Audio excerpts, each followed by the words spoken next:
What happens when a state claims to stand apart from conflict, yet its banks become indispensable to a system the United Nations declared a crime against humanity? Welcome to the Diplomatic Archives. Apartheid, introduced after the National Party's 1948 victory, was not simply a political ideology, it was a comprehensive legal order that reorganized South Africa into a rigid hierarchy.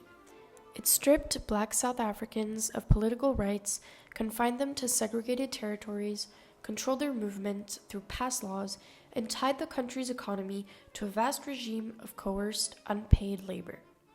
The system depended on the extraction of value from those it excluded. By 1960, the structure was already under international scrutiny. That March, police opened fire on unarmed protesters in Sharpeville, killing 69 people and ending any ambiguity about the regime's character. Global condemnation followed. The UN General Assembly called for sanctions only 2 years later, and in 1976, the Apartheid Convention formally classified apartheid as a crime against humanity. Yet the regime persisted. It continued to fund, arm, and entrench itself despite growing isolation. One country remained firmly outside the international sanctions consensus. Switzerland, long the self-appointed custodian of neutrality, declined to join international measures and instead preserved a network of financial, commercial, and political ties with Pretoria. Research funded by the Swiss National Science Foundation found that economic interests, banking, capital exports, and above all, gold trade shaped Swiss policy more decisively than humanitarian concerns. The relationship took shape early on. In 1948, as apartheid was being institutionalized in South Africa, UBS created the South Africa Trust Fund. Through the 1950s and 60s, UBS, Credit Suisse, and the Swiss Bank Corporation issued loans to Pretoria and to its mining industry. By the mid-1960s, Switzerland had become one of South Africa's largest foreign investors. Personal ties between Swiss bankers and South African officials reinforced the partnership. The chair of UBS remarked at the time, and in the aftermath of Sharpeville, that apartheid was not really necessary but definitely desirable. The shift in the global gold market after 1968 made Switzerland central to apartheid's economic survival. When the London gold pool collapsed, pricing moved to Zurich. Swiss banks formed the Zurich Gold Pool, and by 1969, Switzerland was importing over 1,000 tons of gold, half of global production, heavily sourced from South Africa. Gold was crucial because it supplied Pretoria with the foreign currency required to fund state operations, imports, and security forces. Its production also reflected apartheid's internal structure. South African mines relied on racially stratified labor systems.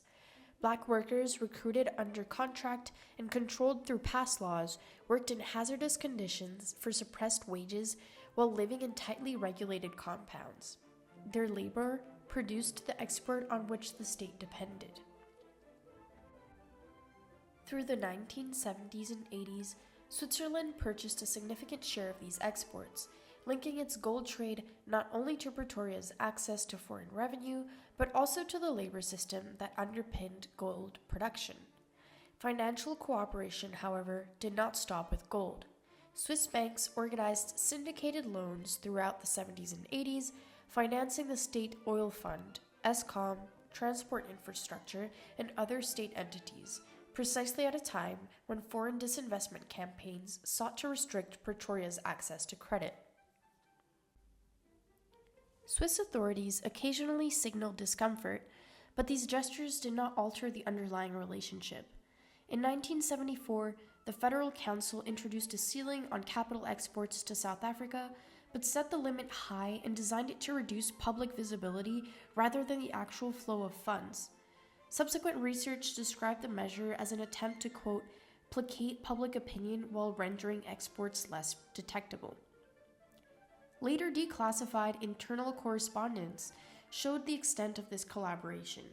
In 1968, the Swiss Department of Political Affairs privately suggested that South Africa's Reserve Bank stopped publishing Switzerland's lending figures to avoid drawing attention to the scale of financial ties. Decades later, when victims of apartheid sought access to archives for legal claims, the Swiss government restricted those files explicitly to shield companies from litigation. The consequences became clearest in 1985, when the apartheid state faced a global banking crisis after major creditors withdrew. While major US and European banks had extended substantial credit to Pretoria through the 70s and early 80s, money began pulling back once South Africa's solvency appeared uncertain. Swiss financial actors, however, remained among the institutions willing to negotiate new terms.